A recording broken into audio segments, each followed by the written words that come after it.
वीतराग विज्ञानता, शिव स्वरूप शिवकार, नमः त्रियोग संहार के। वीतराग विज्ञान अर्थात विकार रहित ज्ञान स्वभाव सारभूत है। वो मंगल स्वरूप है और मंगलकारी है। मैं उसे मन वचन काय इन तीनों योगों को वश में करके नमस्कार करता हूं। 6 डाला परम मांगलिक ग्रंथ है। पंडित दौलत राम जी द्वारा यह लिखा गया है। हम दूसरी ढाल जिसमें देख रहे थे तत्व संबंधी भूल, छंद नंबर 5वां, जिसमें ऊपर की लाइन में देखा था कि यह जीव जो है अजीब तत्व संबंधी भूल करता है। नीचे का जो छंद है बहुत सुंदर है, आप पढ़ेंगे। रागादि प्रकट ये दुख देन, तिन्हीं को सेवत गिनत चैन। ये किसका है? आश्रव तत्व संबंधी विपरीत सिद्धांत। हम सातों तत्वों के विपरीत सिद्धांत के बारे में समझ रहे हैं, जीव अजीब के बारे में जाना। अब आश्रव तत्व, इस आश्रव तत्व पर किस प्रकार से ये विपरीत सिद्धांत करता है।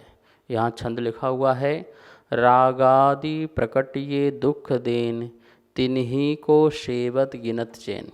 एक एक शब्द का अर्थ देखिए।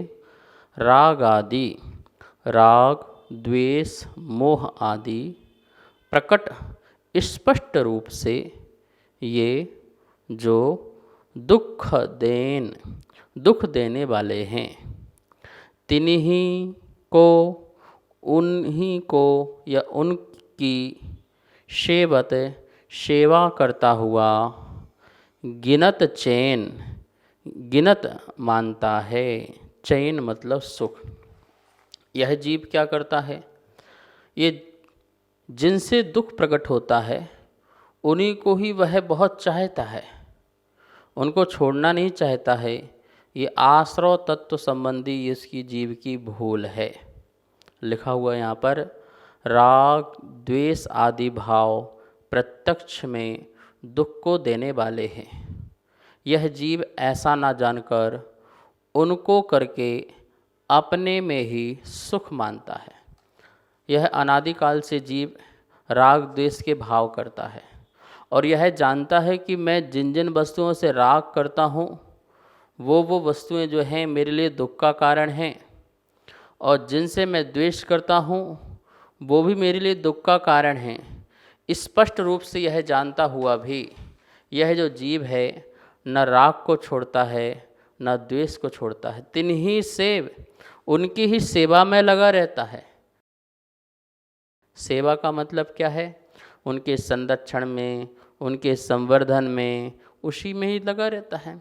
जैसे ये मकान है, इस मकान से इसको बहुत राग है, ये पता है कि मकान दुख का कारण है, इससे जो मैं राग कर रहा हूँ वो दुख का कारण है, लेकिन फिर भी उस मकान की चिंता में यह आकुल व्याकुल होता रहता है। जानता है ये परिवार जो है दुख का कारण है, लेकिन फिर भी परिवार की सेवा में, परिवार की चिंता में दिन रात यह डूबा रहता है, उनको छोड़ता नहीं है। एक अम्मा मेरे पास आई, बोले मैं बहुत परेशान हूँ परिवार से, कुछ उपाय बताइए मैं सुखी हो जाऊँ। तो मैंने कहा तुम्हारा सुख का राज एक क्षण में मिल जाएगा, तुम एक क्षण में सुखी हो जाओगी। बोले कैसे?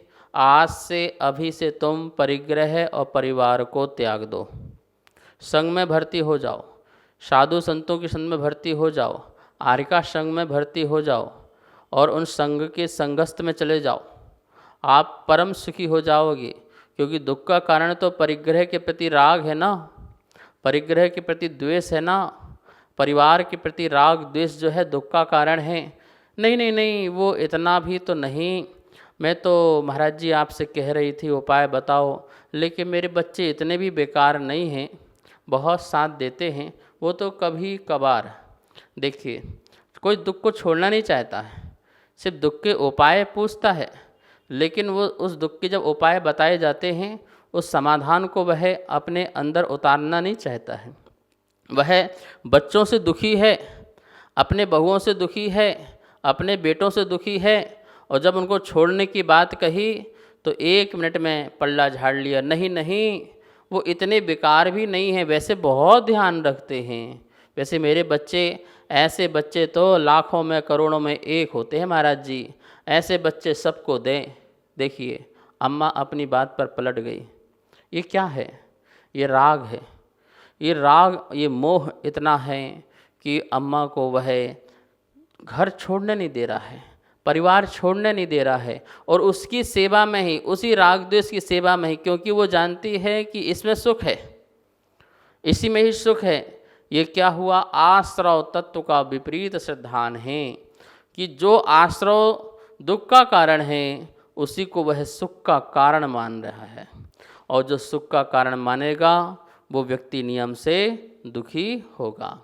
तो ये आश्रव, बंध, संबर, निर्जरा और मोक्ष है। ये जो तत्व हैं, इनके जो भेद हैं वो दो प्रकार से होते हैं। यहाँ लिखा है, देखिए, आश्रव द्रव्य और भाव रूप, बंध द्रव्य और भाव रूप, संबर द्रव्य और भाव रूप, निर्जरा द्रव्य और भाव रूप, और मोक्ष है द्रव्य और भाव रूप। मतलब कि ये आश्रव कैसा है? द्रव्य आश्रव और भाव आश्रव, द्रव्य बंध और भाव बंध, द्रव्य संबर और भाव संबर, द्रव्य निर्जरा और भाव निर्जरा, द्रव्य मोक्ष और भाव मोक्ष। कैसा है? यहाँ देखेंगे आप, द्रव्य तत्व और भाव तत्व, 2 तत्व हैं। इन 2 तत्व की चर्चा करते हैं कि 2 तत्वों को कैसे अपन को समझना है। द्रव्य तत्व की अपेक्षा से पहले देखते हैं ये आश्रव, बंध, संबर, निर्जरा, मोक्ष क्या है। द्रव्य तत्व की अपेक्षा से मतलब क्या है? कर्मों की तरफ से। भाव तत्व मतलब जीव की तरफ से। जब जीव की चर्चा हो, जीव की अवस्थाओं की चर्चा हो, तो वह भाव तत्व लगाएंगे, और जब कर्मों की चर्चा हो तो उस समय द्रव्य तत्व लगाएंगे। मतलब द्रव्य तत्व कर्मों की तरफ से, और भाव तत्व जो है वो जीव की तरफ से। अब लिखा है यहाँ पर, कर्मों का आना। द्रव्य तत्व में क्या लिखा है? कर्मों का आना आश्रव है। कर्मों का आत्मा से संबंध होना बंध है। कर्मों का आना रुकना संबर है। कर्मों का एक देश खिरना निर्जरा है, और कर्मों का संपूर्ण नाश हो जाना ये मोक्ष है। ये तत्वों को कैसे समझाया? कर्म की अपेक्षा समझाया कि कर्म आ रहे हैं तो उनको आश्रव कह दिया, और कर्मों का आत्मा के साथ बंध हो जाना उसे बंध कहा। अब कर्म नहीं आ रहे हैं, हमने कुछ ऐसा कार्य किया, ऐसा पुरुषार्थ किया, कर्म नहीं आ रहे हैं, तो वो संबर हो गया। और जो रखे हुए कर्म हैं उनका आत्मा से बाहर निकलते जाना, तो वो क्या हो गया? निर्जरा हो गया, और समस्त कर्म निकल गए। आत्मा यहीं पर है, देखो आत्मा यहीं पर है। कर्म आए, आश्रव ये आ रहे हैं, आश्रव बंद हो गया, बंद हो गया। अब कर्म नहीं आ रहे हैं, संबर धीरे धीरे निकल रहे हैं, ये निर्जरा, और समस्त कर्म निकल गए, इसका नाम मोक्ष। आत्मा यहीं पर है, कर्मों का आना जाना, रुकना और जाना हो रहा है। ये द्रव्य तत्व की अपेक्षा से कथन चलता है। द्रव्य तत्व आपको समझ में आ गया ना? क्या कहते हैं द्रव्य तत्व? कर्मों के संबंध के बारे में चर्चा करना, कर्मों का आना, बंध जाना, कर्मों का नहीं आना, कर्मों का जाना और पूर्ण रूप से चले जाना। इस प्रकार से कर्म की तरफ से चर्चा होती है, तो वो आश्रव, बंध तत्व, निर्जरा और मोक्ष, ये द्रव्य तत्व की अपेक्षा से चर्चा होती है। अब लिखा है यहाँ पे भाव तत्व है। भाव तत्व की चर्चा किसकी तरफ से होना है? जीव की तरफ से होना है, चेतन की तरफ से होना है। शुभ अशुभ भावों की उत्पत्ति का नाम आश्रव है। शुभ अशुभ भावों का बने रहना बंध है। और शुद्ध भावों की उत्पत्ति का नाम संबर है, शुद्ध भावों की वृद्धि का नाम निर्जरा है और शुद्ध भावों की पूर्णता का नाम मोक्ष है। बहुत सुंदर यहाँ लिखा हुआ है, 3 प्रकार के भाव होते हैं जीव को, शुभ भाव, अशुभ भाव और शुद्ध भाव।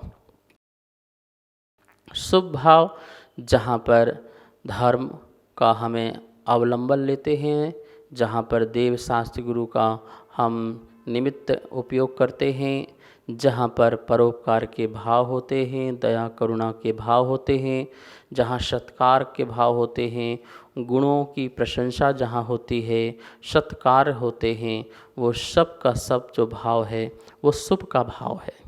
और जहाँ हमें भोग विलास के परिणाम होते हैं, जहाँ खाने पीने के भाव होते हैं, जहाँ पर हमें परिग्रह जोड़ने के भाव होते हैं, वो सभी के सभी भाव जो हैं वो अशुभ भाव हैं। कहने का मतलब है धर्म और धर्म के आयतनों के प्रति जो परिणाम हैं वो शुभ भाव हैं, और अधर्म और अधर्म के आयतनों के प्रति जो परिणाम हैं वो अशुभ भाव हैं।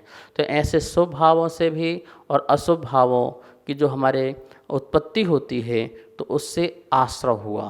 कौन सा आश्रय हुआ? भाव आश्रय हुआ। ठीक है ना, हमारे में ही राग द्वेष का आश्रय हुआ, और वैसे भाव हमारे टिके रहें, ऐसे शुभ अशुभ भाव टिके रहें, बने रहें, तो वो हो गया हमारा भावबंध हो गया, भाव आश्रय और भावबंध। इसके अलावा तीसरा परिणाम और होता है, वो शुद्ध भाव होता है। जहाँ न शुभ भाव और जहाँ न अशुभ भाव, उसे शुद्ध भाव कहते हैं। शुद्ध भाव का मतलब है वीतराग भाव, सम भाव, मध्यस्थ भाव, वह शुद्ध भाव होता है। और वह शुद्ध भाव की आत्मा में जो उत्पत्ति होती है उससे संबर होता है, अर्थात वो भाव संबर है। जो शुद्ध भाव की उत्पत्ति हुई है उसी को संबर अर्थात भाव संबर कहा जाता है, और वही उत्पत्ति जो हुई है उसकी वृद्धि होती रहे, शुद्ध भावों की वृद्धि चलती रहे, कंटिन्यू वृद्धि चलती रहे, तो उसे भाव निर्जरा कहते हैं। और शुद्ध भावों की पूर्णता हो जाए, पूर्ण शुद्ध भावों की पूर्णता हो जाती है, तो उसे भाव मोक्ष कहते हैं। आपको बात समझ में आ गई होगी कि यहाँ पर अपन ने द्रव्य तत्व और भाव तत्व 2 तरह से बात करी, किस किस की? आश्रय की, बंध की, संबर की, निर्जरा की और मोक्ष की। जहाँ कर्मों की अपेक्षा कथन करते हैं वहाँ द्रव्य तत्व लगाना, और जहाँ आत्मा के भावों की चर्चा करते हैं, शुभ अशुभ और शुद्ध भावों की, वहाँ पर भाव तत्व लगाना। तो इस प्रकार से ये जो भाव तत्व ही जो हैं द्रव्य तत्व के लिए कारण बनते हैं, और कभी द्रव्य तत्व जो है भाव तत्व के लिए कारण बनते हैं। भाव हुए तो द्रव्य तत्व का आना जाना हुआ, और द्रव्य तत्व का उदय काल आया तो भाव तत्व की उत्पत्ति हुई। इस प्रकार से निमित्त निमित्तिक बन जाते हैं। कभी कर्म निमित्त बनते हैं आत्मा के भावों के लिए, और कभी आत्मा के भाव बनते हैं कर्मों के लिए। तो ये कभी कर्म निमित्त हुआ तो आत्मा नैमित्तिक हो गया, और कभी आत्मा निमित्त हुआ तो कर्म नैमित्तिक हो गया। इस प्रकार से चर्चा चलती है। अब यहाँ देखेंगे लिखा है आश्रव। हमारी जो बात चल रही थी वो आश्रव की चल रही थी कि यह जो जीव है जो निश्चित ही राग द्वेष जो मोह आदि हैं दुख के कारण हैं, पर उन्हीं की सेवा में लगा रहता है और उनकी ही अपने मन में इच्छाएं करता है, राग द्वेष को छोड़ना नहीं चाहता है। ऐसा आश्रव तत्व के प्रति जो है जीव की विपरीत मान्यता चलती है, भूल चलती है, और वह उसको त्यागना नहीं चाहता है। आश्रव 2 प्रकार का है, यहाँ लिखा है भावाश्रव और द्रव्य आश्रव। 2 प्रकार का आश्रव समझना। भावाश्रव किसे कहते हैं? जिन योग मोह आदि भावों के निमित्त से ज्ञानावरण आदि कर्म आते हैं, उन योग और मोह आदि भावों को भाव आश्रव कहते हैं। हमारे जो मन वचन काया की जो प्रवृत्ति है और राग द्वेष आदि के जो भाव हैं, मोह आदि के जो भाव हैं, उनके निमित्त से ज्ञानावर्णी, दशनावर्णी, वेदनी, मोहिनी, आयु, नाम, गोत, अंतराय, ये 8 कर्म होते हैं। इनका 8 कर्मों का जो आना होता है, आते हैं, तो उन योग और उन मोहादि भावों को भाव आश्रव कहते हैं। तो आत्मा में जो योग मतलब कि प्रदेशों की चंचलता जो हुई है और भावों में जो चंचलता हुई है, राग द्वेष मोह हुआ है, उनके निमित्त से कर्म आदि आते हैं। तो उन भावों को वो यहाँ पर भाव आश्रव कहते हैं। द्रव्य आश्रव, द्रव्य आश्रव की परिभाषा यहाँ लिखी हुई है। भाव आश्रव के निमित्त से ज्ञानावरणादि कर्मों का स्वयं आना द्रव्य आश्रव है। यहाँ पर किसका निमित्त मिला? भाव आश्रव का निमित्त पा करके जीव जो है राग द्वेष मोह आदि के भाव करता है या अपने प्रदेश हैं उनकी चंचलता करता है, जिसके निमित्त से क्या होते हैं? कर्मों का आना होता है। जो कर्मों का जो स्वयं रूप से आना होता है वह द्रव्य आश्रव कहलाता है। यहाँ लिखा हुआ है आश्रव किसे कहते हैं। कोई आपसे परिभाषा पूछे आश्रव किसे कहते हैं, तो बहुत सिंपल सी परिभाषा है, वर्तमान में दुख रूप और भविष्य के लिए दुख के कारण, यह है आश्रव। वर्तमान में कैसा है दुख रूप? यदि आप राग द्वेष मोह करते हो तो क्या सुखी हो जाते हो? नहीं, आकुलता होती है। तो वर्तमान में भी दुख रूप है और भविष्य में क्या है? दुख के कारण हैं। भविष्य में यह जो आश्रव है वो आपको सुख देने वाला नहीं है, ये नियम से दुख ही देगा। कोई प्रश्न करे हम पुण्य आश्रव कर रहे हैं, वो तो सुख देगा ना। देखिए आश्रव तो आश्रव ही है, चाहे वो पुण्य रूप हो और चाहे वो पाप रूप हो। दोनों ही आश्रव का जब उदय आएगा तो निराकुलता कभी नहीं आएगी, आकुलता ही आएगी। और आकुलता जो है उसे आचार्यों ने सुख नहीं माना है, उसे दुख रूप ही माना है। तो वर्तमान में भी जो आश्रव हमको दुख देता है, आप भाव करो, कुछ भी करो, आप क्रोध कीजिए, तो क्रोध क्या आपको सुख देता है क्या? आप मानते हो कि मैंने क्रोध किया, सामने वाले को हरा दिया, मैं सुखी हो गया? सुखी नहीं हो गए, तुम बहुत दुखी हो गए। वर्तमान में भी बहुत दुखी हुए उस आश्रव से, और भविष्य में वो क्रोध कर्म जो बंधा उससे न जाने कौन कौन से कर्म बंधे और वो उदय में आएंगे, तो भविष्य में भी वह क्रोध जो है दुख का कारण बनेगा। आश्रव तत्व संबंधी भूल, यहाँ लिखा हुआ है मोह राग द्वेष भावों को सुखकर मानना, यही आश्रव तत्व संबंधी भूल है।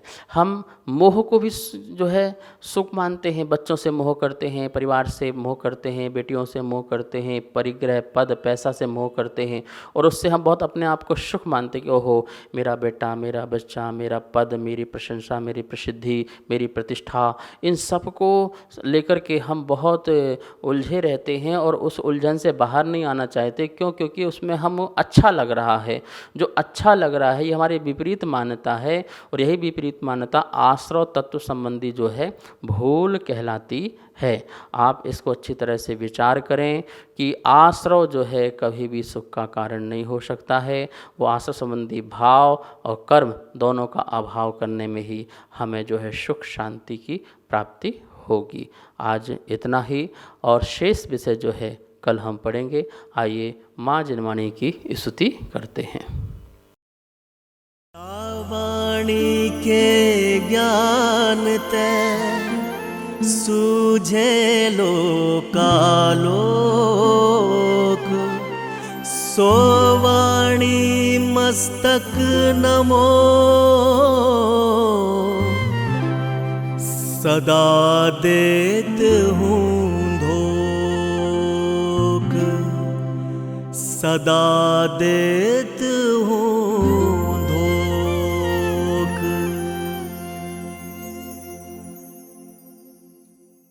इस कार्यक्रम के पुण्यार्जक थे श्री खंडेलवाल दिगंबर जैन मंदिर, राजा बाजार, कनॉट प्लेस, नई दिल्ली, एवं श्री खंडेलवाल दिगंबर जैन मंदिर, वैदवाड़ा, दिल्ली।